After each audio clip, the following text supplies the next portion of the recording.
ser a tua casa, chamado casa de oração, Pai. Nós temos clamado o teu nome neste lugar. Vem restaurar, renovar, Senhor, fazer coisas grandes, Senhor. Como, Senhor, essa campanha, Senhor, de José, Senhor, quantos José tem nesse mundo? Quantas pessoas, Senhor, foi jogada na cova? Quantas pessoas foram humilhadas pela sua família? Mas nós clamamos, Senhor, haja restauração, haja renovo em cada lar, Pai. Haja renovo, Senhor, em cada família. Essa lua bela, Pai, e sobre as nossas vidas. Somos teus servos, Senhor. Restaura, muda a história, muda, Senhor. E que quando chegar no final, Pai, nós podemos dizer que todas as coisas cooperaram para o bem daqueles que te amam. E, Senhor, minha história foi mudada para louvor e honra do teu nome, Pai. Todo mal que causado sobre esse lugar, Pai, Senhor, se tornará em bênção. E nós abençoamos todo mal que tem vindo sobre cada lar, sobre cada família, Pai, vai se tornar em bênção. E o teu nome vai ser exaltado, o teu nome vai ser glorificado, o teu nome vai ser engrandecido. Desde já nós abençoamos cada família, nós abençoamos, Senhor, a cada casa, a cada vida que vão ouvir a tua palavra, a cada um de nós que estamos aqui com o coração como terra boa, para plantar dar fruto digno de arrependimento sobre as nossas vidas, Pai, porque a tua palavra diz, Senhor, que tu estás porta, tu está voltando, e nós só possamos ficar preparados cada dia mais, Senhor, na tua presença, fortalecido, usado, cuidado, zelado por ti, Pai, e nós te agradecemos e te exaltamos, Pai, porque até aqui tu tens nos sustentado com vida, Pai.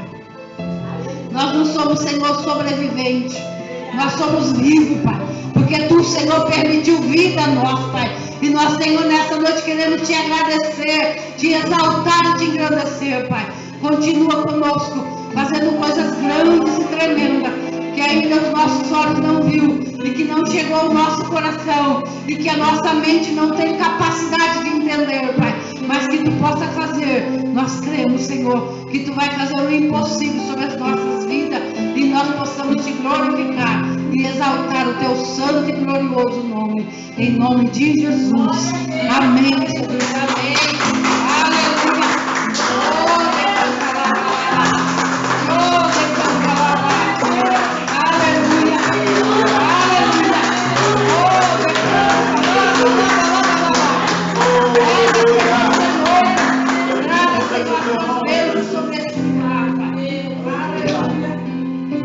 Glória a Deus, aleluia. Bendito seja o nome do Senhor. Aleluia, Jesus. Glória a Deus, aleluia. Abra sua Bíblia no livro de Gênesis. Eu quero começar essa campanha, e Deus era com ele, porque se eu disser e Deus era com José, talvez você vai pensar, e comigo Deus não é? Se Deus era com ele, também ele é comigo. Por onde eu caminhar, por onde eu e você formos, o Senhor estará conosco. Ele diz: estarei convosco todos os dias até a consumação dos séculos. Ele diz que estaria conosco, e ele se faz presente neste lugar. Quando nós sairmos daqui, cada um vai para a sua casa. Aqui nós temos 3 lares representados. Nós vamos para endereços diferentes, porém o nosso Deus é onipresente. Ele está aqui conosco, Ele está lá dentro dos nossos lares, Ele estará conosco em todo o tempo, para que o nome dele sobre nós seja engrandecido e adorado, em nome de Jesus Cristo. Amém? Quantos de nós já não vivemos situações onde nós olhamos assim e falamos assim: é o final, o fim? Por isso que eu quero começar com esse texto, não propriamente como tema da campanha, mas começar aqui, porque a história de José, ela começa bem antes daquilo que nós vamos falar.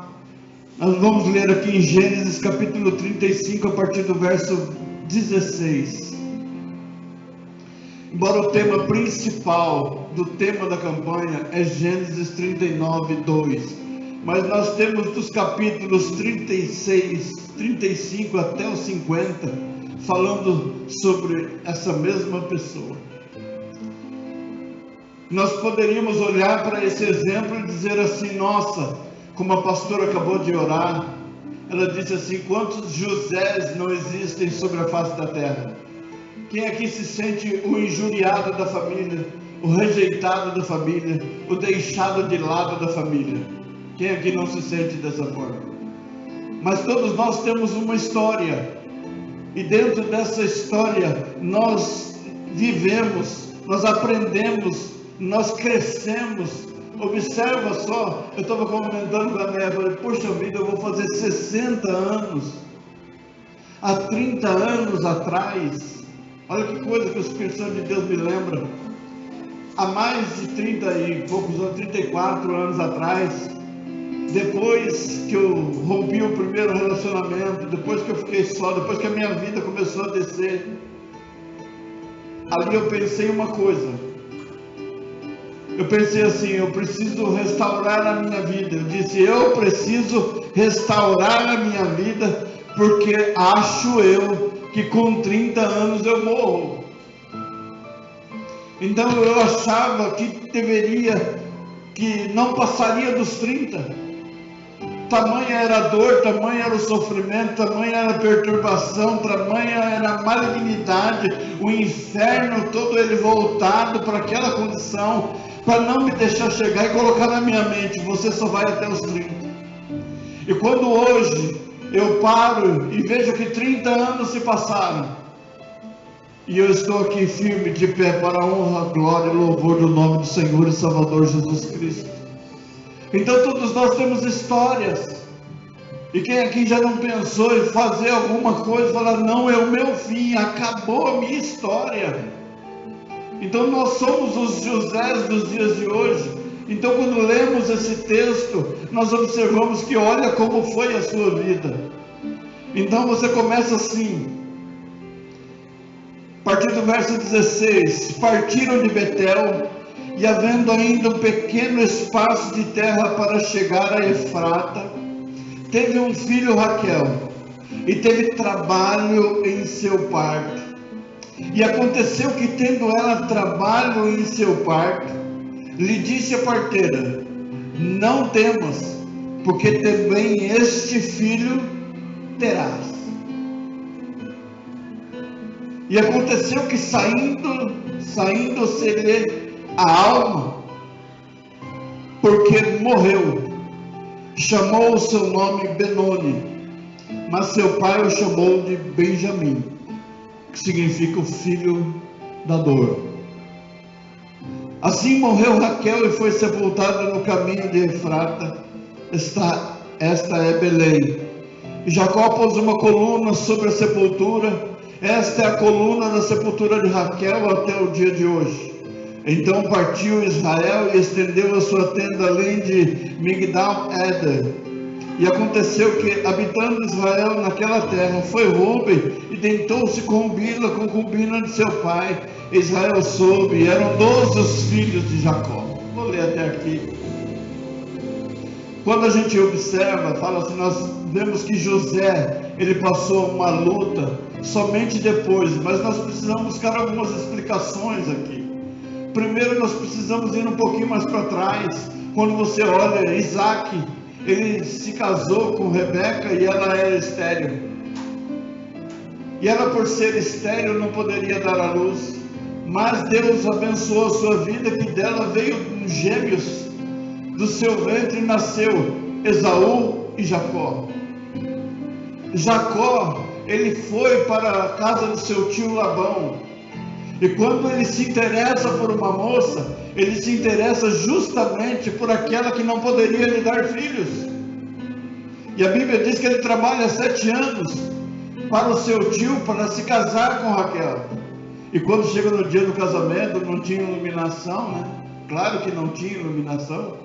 Porque ele vai, se deita, e quando amanhece o dia ele descobre que não era Raquel, que era Leia. E com Leia ele teve 4 filhos. E com Raquel ele precisou trabalhar mais 7 anos para que ele alcançasse o seu objetivo de se casar com ela, porque o desejo e a paixão dele era Raquel. E ele trabalhou por isso 14 anos para alcançar o seu objetivo. E ele alcança o seu objetivo, e depois ele soube que ela era estéril, de que ela não gerava filhos. Mas chega um momento onde Deus faz um milagre na vida dela, e ela gera José. José nasceu. Nós não temos o conhecimento hoje, mas nós vamos ao longo desta campanha saber qual era a idade de José quando Raquel faleceu. Porque a gente começa a entender mais ou menos a atitude do pai. Porque o pai, ele perdeu a esposa, então ele perdeu a amada dele, ele perdeu a esposa que ele mais amava, aquele que ele mais trabalhou por ela, aquele que ele entregou sua vida por ela, aquele que ele sonhou com ela, e ela não podia lhe dar filhos. Mas depois ela gera José, e depois gera Benjamim, mas do parto ela morre. Então ele deixa de ter aquela pessoa na sua visão, ele deixa de contemplar a sua esposa, sua amada, porque ela faleceu. Então ele começa a partir daí trazendo um tratamento diferente para o seu filho José, por causa dele ser órfão de mãe. Quem aqui não trata melhor os filhos porque perdeu a mãe, coitado? Perdeu o pai. Hoje em dia já não tem muitas pessoas com tanto sentimento assim, porque as pessoas perdem o pai, as pessoas não dão importância, perdem a mãe, também não dá importância. Nós estamos vivendo um tempo bem difícil, onde o amor se esfriou, e por causa do amor se esfriar, o que acontece? Então ninguém se importa mais com ninguém. Então, mas Jacó se importava com José. Imagina só as outras esposas tendo que cuidar de Benjamim e de José. Como que é o tratamento de uma madrasta? Como que trata uma madrasta? Eu sei o tratamento de padrasto, porque já fui padrasto. Agora madrasta, só o nome já começa com madrasta. Já começa má. Então já não é uma coisa, já não é mais a mesma referência. É uma pessoa que vai ter que pagar um preço muito alto para chamar a atenção daquela criança, não com dureza, mas com amor, com doçura, com diferença. Vai ser muito difícil. Então é necessário muito amor na alma, porque a mãe tem amor por aquilo que é dela, ela não tem amor por aquilo que é da outra. Então quando você observa esse tratamento, como é que Leia iria olhar para a vida de José e Benjamim, sendo que ela tinha 4? Como é que Bila, que era serva de Raquel, poderia contemplar os filhos de Raquel, sendo que ela tinha os dela? Então é necessário muito amor para pensar sobre a vida de uma criança que se tornou órfã. Mas se a mulher não quer dar, o pai vai ter que se desdobrar.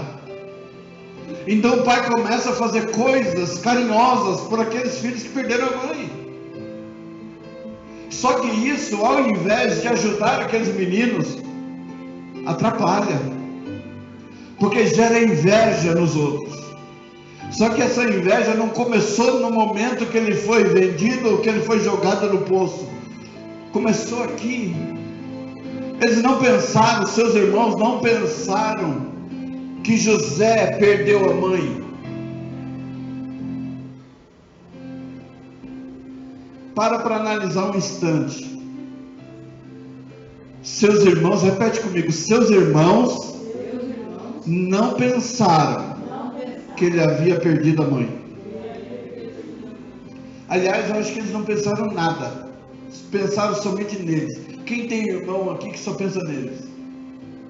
Quem tem pessoas próximas da família que só pensa neles mesmos? Não se importam. Mas essa campanha vai trazer para nós uma justiça. E eu ouvi o pastor falando esses dias, que ele fala assim que a vingança de Deus não significa aquilo que a gente pensa. A vingança de Deus é que significa que a justiça de Deus vai vingar. É como se você plantasse uma semente. Você vai e rega para que vingue aquela semente. E quando ela vinga, o que acontece?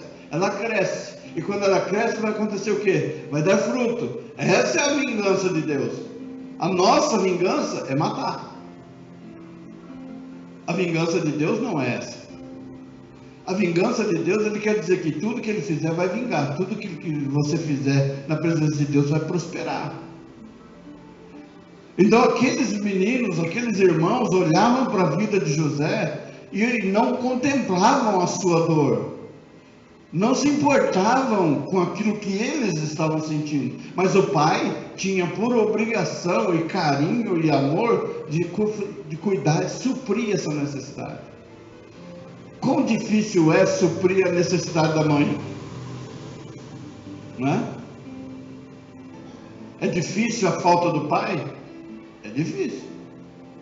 Mas e a falta da mãe? O que simboliza a mãe? Às vezes nós vamos contemplar, ainda estava comentando hoje sobre a vida da minha mãe, ela tem 82 anos de idade, mas quando eu olho lá para trás, ela fez coisas inimagináveis por nós. Então o que representa a mãe? A mãe representa doçura, amor, carinho, né? Tudo aquilo que você espera. E quando você não recebe mais? Então tem pessoas, tem mães, não quero ofender nenhuma mãe aqui, mas tem mães que elas não se importam com seus filhos. Não é verdade? Tem mãe que não se importa. E aí você olha assim e fala, nem parece mãe, parece madrasta. Não é verdade? Porque a madrasta tem esse comportamento. Aí você fala assim, mas como que uma mulher me gerou e ela me odeia tanto assim? Por quê? Parece uma madrasta. Então o sentimento dela é esse. Mas o pai, ele olha com um carinho diferente. Então ele é obrigado a dizer assim, não, os meus filhos agora são órfãos. Eu tenho vários filhos, mas esses requerem mais cuidado. Amém? A Bruna tem lá, o Jorginho está com 3 anos. Requer mais cuidado. Obriga todo mundo a ficar ali em cima. Não deixa fazer isso, não corre ali. Se ficou muito tempo em silêncio, vai lá, observa. Porque ele tem só 3 anos, requer mais atenção. Quando você chega no Brian, que tem 10, você já não precisa dar o mesmo tratamento que você dá para o Jorge. E quando você chega no Léo, tem quantos anos? Vai fazer 20. Então já são fases completamente diferentes. Mas aí os outros 2 que são mais velhos, olha o carinho que a mãe está dando para aquele pequeno. E fala assim, não, mas isso é meu. Não, mas a sua fase já passou. Agora eu sei quem é o preferido. E vem aquele tormento de preferência, que é uma coisa absurda, porque você prefere fulano. Não é que ele precisou mais. Tem aquele filho mais doente que ele precisa mais do pai, e tem aquele mais saudável que não precisa tanto. Então ele exige o mesmo tratamento. Então você vai falar para ele, fica doente também? Não. Para ver aqui que você dá uma injeção, você vai uma bezetacil que é para você nunca mais ter esse sentimento. Então ele coloca os pais em situações difíceis. E aí a gente observa que Jacó ele precisou dar essa atenção. E quantas vezes nós não precisamos dar atenção? E Deus, gente, quantas pessoas Ele tem para atender? E quantas vezes a gente não para e pergunta, o Senhor me abandonou? Porque fica dando atenção só para fulano. Porque eu queria ser o preferido de Deus. Quem é o filho preferido de Deus? O filho preferido dele, ele deixou pregar na cruz. Com um propósito, e esse propósito era trazer a salvação para o restante dos filhos. Coisa tremenda. Olha o que Deus fez. Ele é Deus e Pai. Então Ele sabe exatamente o que nós sentimos e o que Jacó sentiu. Só que à sua volta, as pessoas não estavam preocupadas com isso. Ah não, isso aí não quer dizer nada. Não quer dizer nada. Tem muita gente que faz isso. Ah, fulano está sentado ali chorando. Nada a ver. Teve uma vez que eu saí daqui, passei por uma casa e tinha uma moça que eu conheço que estava sentada na porta da casa dela chorando. E eu parei o carro, fui perguntar se ela estava precisando de alguma coisa, tudo. Aí ela falou que não, que estava tudo bem. Eu falei, mas você está chorando, está tudo bem? Mas está tudo bem, sim, pastor, obrigado, não precisa se incomodar não. Aí depois que eu saio, ela lança lá no Facebook, vai cuidar da sua vida.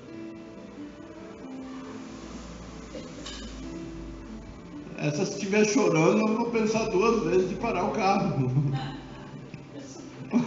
Vou cuidar da minha vida. Tentei te ajudar.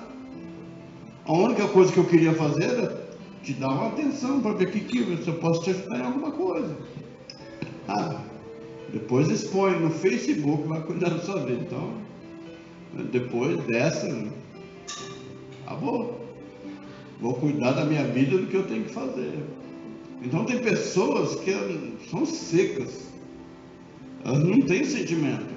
Não adianta você ficar exigindo. Gente oca é gente oca. Não sei se você já deparou com isso.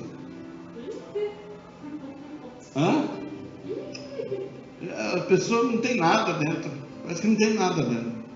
Ou a gente tem excesso e as pessoas têm só um pouco. Ou elas são oca mesmo, vamos ficar nessa palavra, são oca, não tem? É o que o Senhor Jesus chama de sepulcro caiado. Por fora embelezado, mas por dentro oco. Tem nada dentro, não tem sentimento, não tem amor pelo próximo, não tem amor por ninguém, não se importa com nada, só se importa consigo mesmo. E quando ele está sofrendo, aí é sofrimento. O seu não é, o dele que é. Então sempre o dele é maior. Então imagina isso numa família. Agora vamos pensar assim: que culpa tem José e que culpa tem Benjamim? Se o tio deles, que era Labão, que era tio de Jacó, então consequentemente tio dos filhos de Jacó, do homem obrigar aquele homem a se casar com a filha que ele queria e não com aquela que Jacó interessava. Ele foi lá e criou tudo isso aí. Enganou Jacó várias vezes, até Jacó fazer aquilo que ele queria. E depois junta tudo. Aí Raquel faz o quê? Eu não estou gerando filhos, então se deita com a minha serva. Olha que beleza. E Bila vai lá e deita com Jacó. Poderia ter dito, não vou. Mas ela é serva. Serva manda quem pode, obedece quem tem juízo. Ela foi lá e deitou. E teve quantos filhos? 2 filhos. Não deitou uma vez só. Foi deitando e deitando. Aí depois Zilpa, que era outra serva, a serva de Leia. Aí você olha assim e fala, não. E os meninos que tem culpa. Quem foi que fez errado? Olha quantas mulheres. São 4 mães para 12 filhos. Aí você chega e fala assim, agora vocês veem aí, eu tenho minha mãe, nós somos irmãos por parte de pai. Nós não somos irmãos por parte de mãe. E vira uma salada. A culpa de quem que era? Era dos filhos? Não era dos filhos, mas foram os pais que plantaram isso aí. Então a nossa vida hoje, como é que funciona? Louvado seja Deus daquele que casou e é um casamento só. Porque aquele que tem 2 já se quebrou. Eu mesmo já me quebrei. Por quê? Você tem 2 situações. Você tem um antes sem Cristo e outro com Cristo. E Deus perdoa o tempo da ignorância. E os filhos atuais têm culpa do que eu fiz lá atrás? Não. A responsabilidade é de quem? É minha. Só que aí os filhos vão tomar partido. Eu não quero nem saber. O outro lado, eu também não quero nem saber. Então o que vai virar? Israel e Ismael. Onde está a história de Ismael? Era o filho rejeitado de Abraão. Aonde está Israel? É Jacó. Jacó se tornou Israel. E quando você vê hoje, os ismaelitas têm raiva de Israel até hoje. Por que ele tem raiva? Porque Isaac ficou com Abraão. E o que Abraão fez com Agar? Mandou embora junto com seu filho. Mas não mandou embora assim, olha, vai embora. Eu vou preparar uma terra, uma casa, vou construir uma casa. Não, pega suas coisas e vai embora. Pega um menino e vai embora. Se vira. No caminho, Agar teve um encontro com Deus. E Deus prometeu para ela que faria daquele menino uma grande nação. Só que não era para ele se revoltar. Mas o sentimento ficou lá dentro. Eu fui rejeitado pelo meu pai. Sabe o que significa isso? Eu fui rejeitado. Eu fui mandado embora. Ele ficou com o filhinho predileto dele, que era o Isaac, que era o filhinho da mulher estéril. Não, Deus prometeu lá, vai ter que prometer cá também. E isso ficou dentro do coração dele. E é alimentado até os dias de hoje. Então muitas coisas alimentam o nosso sentimento. Qual é o tipo de alimento que nós estamos dando para esse sentimento? Às vezes nós alimentamos a revolta porque fulano tem e eu não tenho. Olha, a minha hora vai chegar. No caso de José e de seus irmãos, eles olharam para ele, viram toda a cena e se inflamaram contra ele. Se inflamaram literalmente. E era pessoal, não era porque tinha o Benjamim também. Não, era pessoal. Então, por ser pessoal, nós queremos o fim dele. Não importa o que tenhamos que fazer, mas nós queremos o fim dele. Agora você imagina você contando os seus sonhos para quem te odeia. Você já fez isso? Ou você acha que todo mundo gosta de você e te ama? Já contou seus sonhos para quem te odeia? Se você contar os seus sonhos para quem te odeia, ele vai fazer de tudo para que você não alcance os seus objetivos. Então, se nós temos o direito a sonhar, também vamos contar só para Deus os nossos sonhos. E não ficar contando para os outros aqueles que não querem que a gente prospere. Por exemplo, você vai e fala assim: meu sonho é uma casa grande. Para quem você está contando isso? Para quem te odeia. O que ele vai fazer? Não vai conseguir. Esses dias a Né contou para mim uma história, acho que foi isso. Ela me corrige se eu errar. Mas era de uma pessoa que foi na igreja, acho que é isso. Foi na igreja e recebeu uma palavra de vitória sobre a sua situação. Aí ela foi no médico e o médico disse assim: essa situação é para a morte. Aí a pessoa se retrai, fica abalada com aquela palavra do médico e é roubada na palavra de vitória que ela recebeu do Senhor. Às vezes você vai e conta o seu sonho para alguém e alguém destrói o seu sonho na sua frente. Mas Deus trouxe uma promessa sobre a sua vida: eis que o Senhor vai fazer algo glorioso sobre a sua vida. Esta palavra é uma palavra de vitória, então você toma posse dela. O Senhor vai me fazer grande, glória a Deus, eu vou vencer, glória a Deus.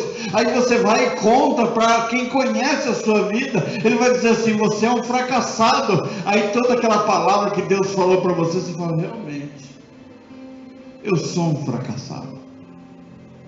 eu não consigo alcançar os meus objetivos. É verdade.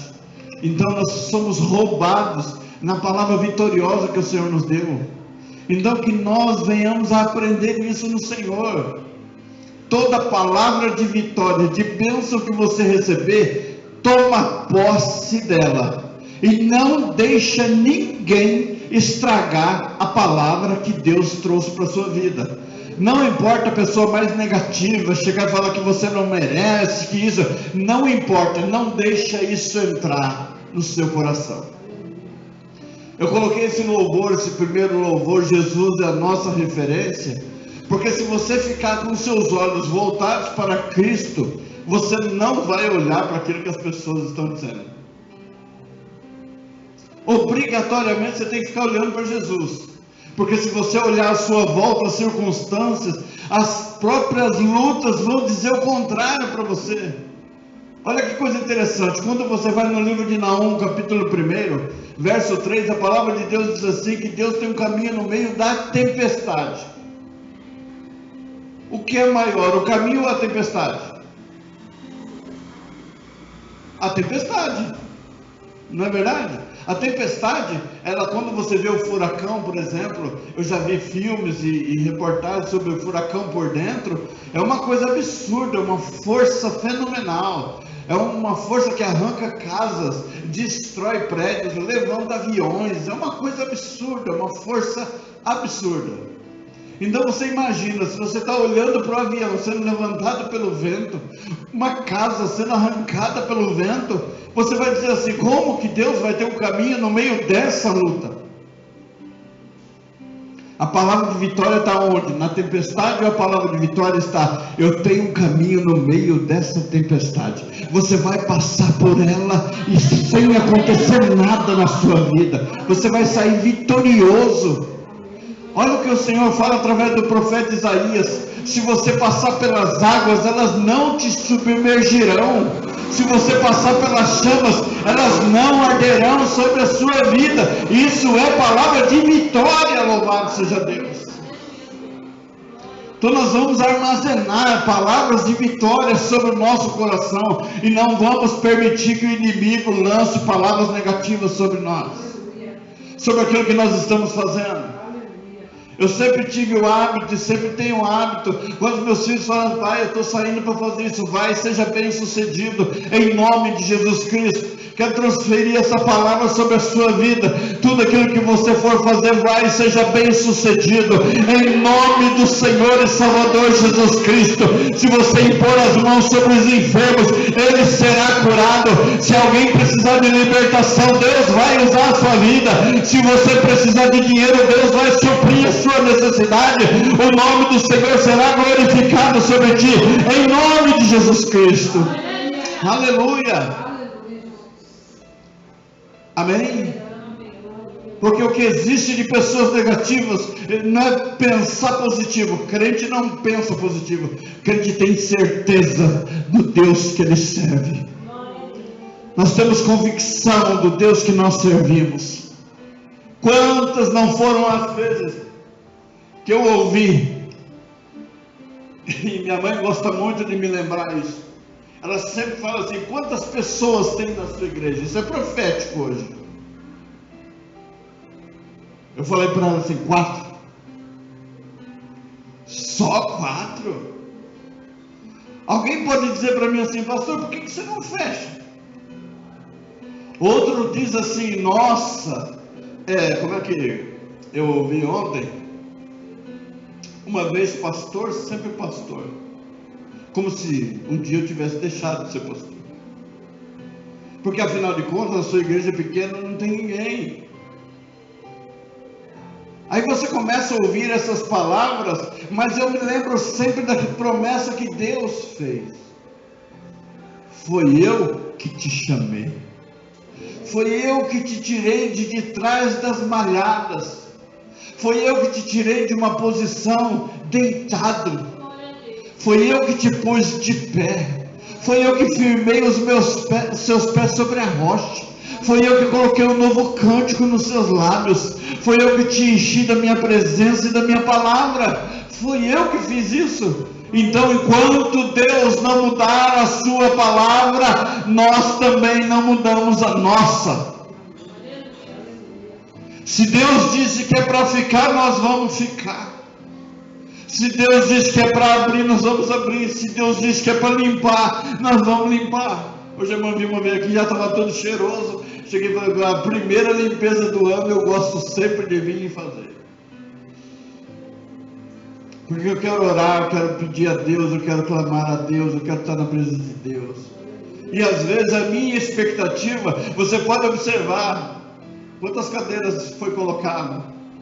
Coloquei 24 cadeiras. Quantas pessoas tem? Se você olhar assim e falar, nossa pastor, por que você não colocou só 4?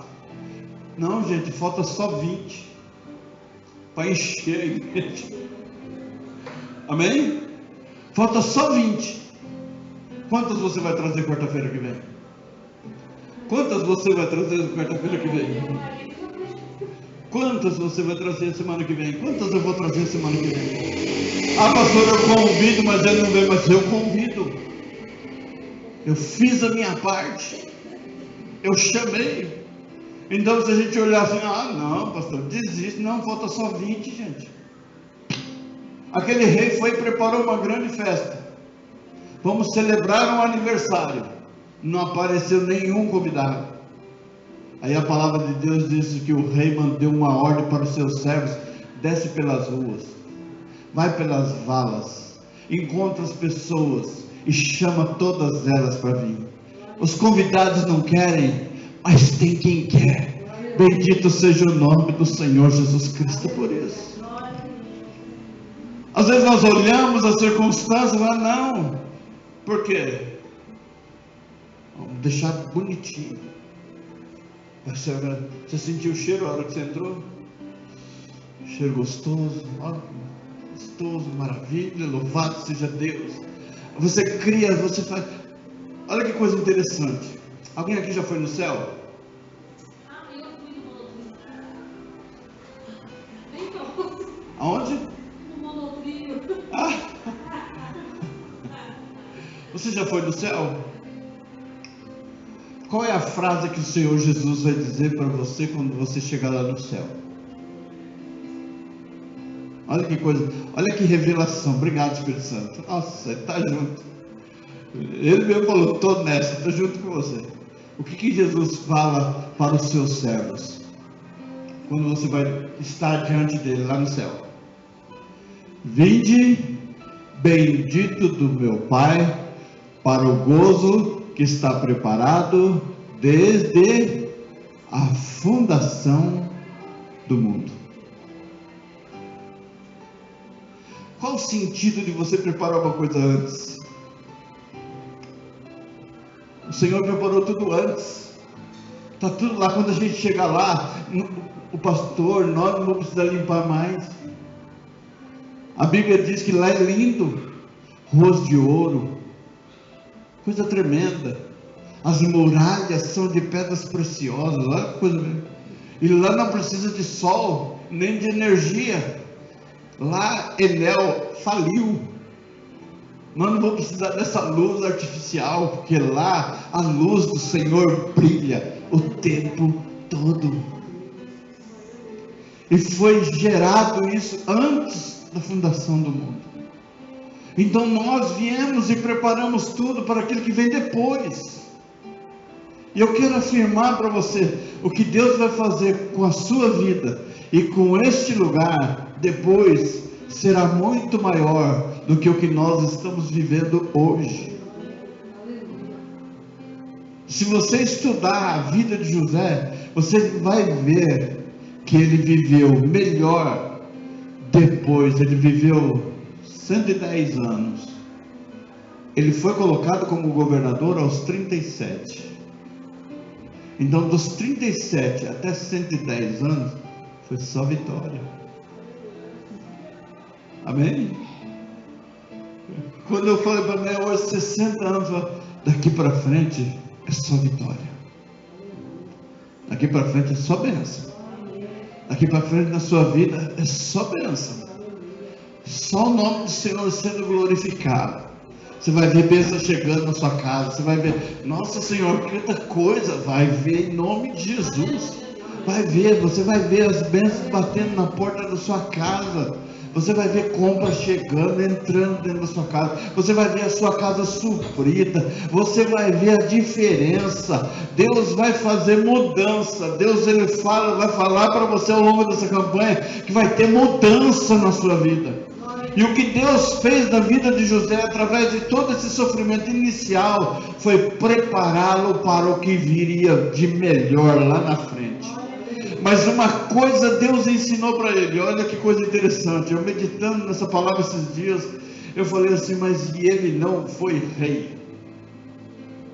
Ele não foi rei como o rei Davi, ele não foi rei como o rei Saul, ele não foi rei como o rei Salomão, como Acabe, ele não foi rei, mas ele fez toda a diferença.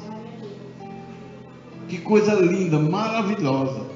Depois da sua morte, a sua família que entrou no Egito gerou o maior cativeiro da história, que foram 430 anos de escravidão. Então, enquanto José era vivo, aquilo que estava sobre ele trouxe bênçãos sobre toda a sua família, ao ponto daquele povo começar a crescer de tal forma que começou a incomodar os próprios egípcios dentro do Egito. Por isso foram tornados escravos. Aí depois eles tiveram que clamar. Mas se você ver a vida de José, ele foi abençoado. Então Deus ele preparou desde esse momento. Se ele foi vendido aos 17 anos, jogado no poço com 17 anos, 20 anos foi até ele chegar governador do Egito. Depois, ao longo da campanha, você vai ver os valores que foram pagos, o que ele gerou de lucro, o que ele gerou de prejuízo. Quer dizer, a pessoa é pega como escravo, vendido como escravo, ganha, vamos dizer aí, eu coloquei lá 40 mil reais na primeira venda. Quando vendeu para o Potifar, ele foi vendido por 80 mil, ele valorizou, e depois ele só foi crescendo, depois foi preso, e depois dentro da prisão ele cresceu, não cabia mais dentro da prisão. Ou seja, ele teve que ser governador, e quando ele se tornou governador, não podia ser pequeno, porque tinha que ser uma coisa maior. Então o faraó foi lá, vou te colocar só abaixo de mim, então todo mundo vai ter que respeitar você, porque o tamanho que Deus fez de José, de um menino vendido, jogado no poço, ele colocou grande para que todos vissem a glória do Deus Todo-Poderoso. Eu quero dizer isso, que Deus vai fazer isso nas nossas vidas. Deus vai fazer isso na sua vida. Hoje você está contemplando somente o fundo do poço. Hoje você está contemplando somente a adversidade. Hoje você está contemplando somente o ser vendido, o quanto você vale, ou o valor que você não tem. Mas eu quero te dizer que Deus está te preparando para algo muito maior. Que Carapicuíba não vai caber você, que São Paulo não vai caber você, que o Brasil não vai caber você. Louvado seja Deus, o mundo não vai caber você, porque Deus vai te fazer grande no meio dessa terra, e todo olho verá, e todo ouvido ouvirá aquilo que sairá dos seus lábios, porque Deus é fiel e poderoso nessa terra. Aleluia.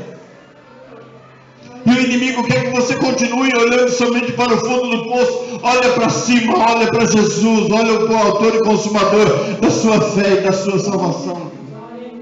Olha que coisa grande está vindo aí. Vitória grandiosa está vindo aí, bênção gloriosa está vindo aí. Você não vai terminar esse ano do mesmo jeito, você vai terminar vitorioso, e o nome do Senhor será glorificado.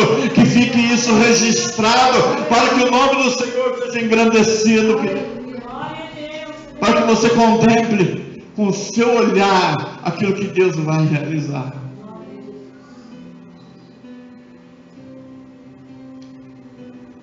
Vai pegar avião?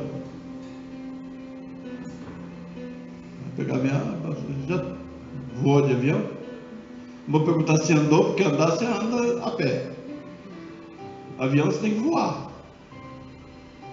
Já voou de avião?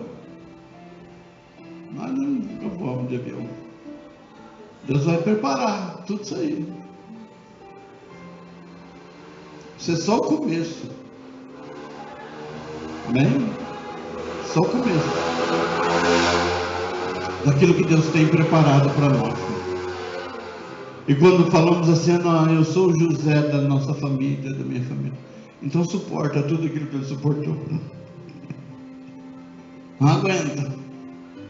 Aguenta, porque não é fácil você ver os seus irmãos de longe assim planejando te matar. Já tentaram te matar, seus irmãos? Não, então você não é assim. Já te jogaram dentro do poço? Não, então você não é, José. Já venderam você? Não, então você não é, José. Para a gente olhar para ele e falar assim, nossa, ele é uma referência para nós. Que apesar de toda a luta que ele passou, lá na frente, é que tem muita coisa. Toda a sua família precisou se curvar diante dele. Olha que coisa dura. Você já imaginou você sustentando sua família? Você tendo que dar para quem te negou? Já imaginou isso?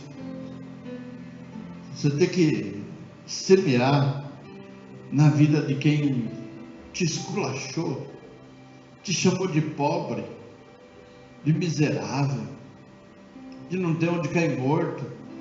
Já imaginou isso? Você tem que chegar e falar, não, agora eu posso. Não tem nada a ver com isso, mas uma vez, uma jovem, passando por necessidade, ela andando na rua de Nova York, ela foi pedir ajuda para um senhor que também tinha dificuldades. E aquele homem tinha algumas coisas dentro do seu bolso, alguma quantia. E aquele homem foi e abriu mão daquilo que ele tinha, entregou tudo na mão daquela menina. O testemunho dela diz assim que tempos depois ela se tornou uma médica e ela trabalhava num grande hospital de Nova York. E chega um paciente que estava infartando e ela corre para ver quem era o paciente. Era o homem que anos atrás havia estendido a mão para ela. Ela falou para todos os médicos, pode deixar, que desse eu cuido. Louvado seja Deus. E cuidou do homem, e ele se levantou e foi embora grato. E ela disse, eu sou aquela moça que o Senhor me ajudou há anos atrás. Aquela atitude mudou a história da minha vida. Então nós plantamos hoje, mas Deus tem algo melhor para nós lá na frente, e você vai abençoar vidas que um dia rejeitaram algo para a sua vida. Amém? Vamos colocar de pé em nome de Jesus, gratos a Deus.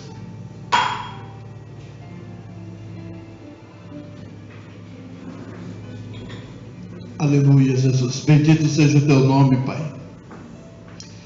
Nós cantamos o louvor, volte a sonhar. Tenho certeza que você não deixou de sonhar, então sonhe, sonha. Ah, mas sonhar, dizem que sonhar é de graça, não paga nada, graças a Deus, né? Então pode sonhar à vontade, que não tem imposto, nada. O imposto só vem depois que o sonho é realizado.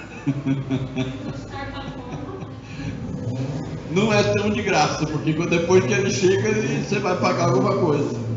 Então sonha, que sonhar é de graça, para realizar custa um preço. Então Deus depois ele vai trazer algo sobre a sua vida em nome de Jesus, amém? Coloca aí na sua mente os seus sonhos, já comece a sonhar. Comece a sonhar a pastora, com a sua casa, do jeito que você quer, a sua casa, do jeito que você quer, amém? Sua casa, do jeito que você quer, as bênçãos que você quer ver entrando dentro da sua casa, a maneira, a forma, comece a sonhar. Coloca diante de Deus. Amém? Seja íntimo do Senhor hoje, em nome de Jesus. Senhor Deus Todo-Poderoso, eu te louvo, Pai. Bendigo o teu nome e te agradeço, Senhor. Pai amado, que o selo da tua palavra, que o selo, Senhor amado, da tua presença esteja, Senhor amado, sobre o desejo de cada coração, Pai. Senhor amado, que quando nós alcançarmos os nossos objetivos, nós nos lembremos deste dia, Pai, desta palavra que foi transmitida aos nossos corações, de que nós poderíamos sonhar, desejar no nosso coração, que o Senhor iria realizá-los, ó Pai. E nós queremos, Senhor amado, ser como José, parecidos com ele, Senhor amado, na prudência, Senhor amado, no estar na tua presença, Pai amado, no ser seu servo, representar bem o teu reino, Pai amado, representar bem a manifestação do seu poder, caminhar nesta terra, Senhor amado, como referência, como um diferencial, aonde as pessoas possam olhar para as nossas vidas e dizer: existe algo diferente em você, existe algo diferente na sua vida, no jeito que você fala, no jeito que você caminha, existe um brilho diferente no seu rosto. Oh Pai amado, que as vidas que aqui estão, ó Pai, sejam abençoadas pelo teu poder, ó Pai, sejam tocadas de uma forma especial, e que cada sonho seja realizado, e o teu nome, somente o teu nome seja glorificado. José, Pai amado, se tornou órfão de mãe, ele perdeu a sua mãe, ele perdeu a sua referência, e depois disso ele foi vendido, e quando ele foi vendido, ele tirou os olhos da sua mãe e colocou os olhos no autor e consumador da sua fé e da sua salvação, e que nós, Senhor amado, também façamos como ele, tiremos os nossos olhos dos nossos pais e olhemos para o autor e consumador da nossa fé e da nossa salvação, porque passamos por processos, passamos por dificuldades, aonde estamos sendo preparados para aquilo que o Senhor tem de melhor para cada um de nós, em nome do Pai, do Filho e do Espírito Santo de Deus. Amém, Jesus, aleluia. Glória a Deus, aleluia. E que a graça de nosso Senhor e Salvador Jesus Cristo, o amor de Deus, o nosso Pai, a comunhão e a consolação do Santo Espírito de Deus esteja com a igreja vitoriosa de Jesus Cristo aqui reunida, e todos os irmãos digam amém. Está encerrado em nome de Jesus. Cumprimento seu irmão com a paz do Senhor, e por gentileza não esqueça do pastor.